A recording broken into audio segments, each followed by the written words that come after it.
Писатель, без которого не было бы Стивена Кинга, Говарда Лавкрафта и даже Артура Конан Дойла. Хотите узнать, кто это? Поехали. Салют! Сегодня поговорим о писателе, который под своим пером собрал и сформировал огромный пласт жанровой литературы.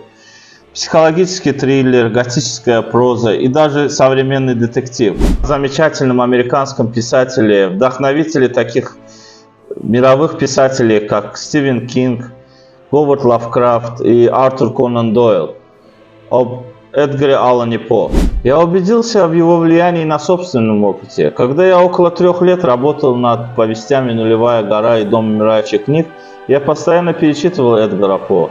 Мне жизненно было необходимо понять, как этот замечательный писатель нагнетает тревогу, как ему удается захватить читателя с первой страницы и довести свое дело до конца. Так в чем же суперсила этого мастера?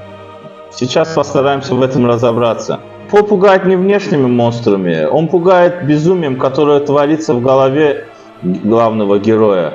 Это прекрасно можно прочувствовать в таких произведениях, как «Падение дома Ашеров» или «Сердце-обличитель». Именно Эдгар По создал формулу жанра детектив. Его персонаж Огюст Дюпен – прямой литературный предок знаменитого сыщика Шерлока Холмса. По относится к литературе как архитектор. Каждая фраза, каждое слово должны работать на эмоциональный эффект. Вы не встретите в его работах никакой воды. При этом, изучая его стиль, нельзя не заметить уязвимости, за которые чаще всего и критикуют Эдгара Аллана По. Дело в том, что он переводил из рассказа в рассказ свои собственные фобии, такие как галлюцинация, увядание красоты или месть. Для современного читателя его стиль может показаться немного театральным и перегруженным эмоциями. Именно Эдгар Аллан По доказал, что малая форма произведения может оказывать колоссальное воздействие, что настоящий кошмар – это не угроза извне, а разрушающийся человеческий разум.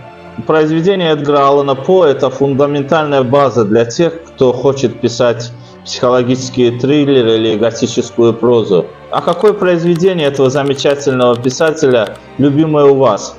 Пишите в комментариях. Сочтемся.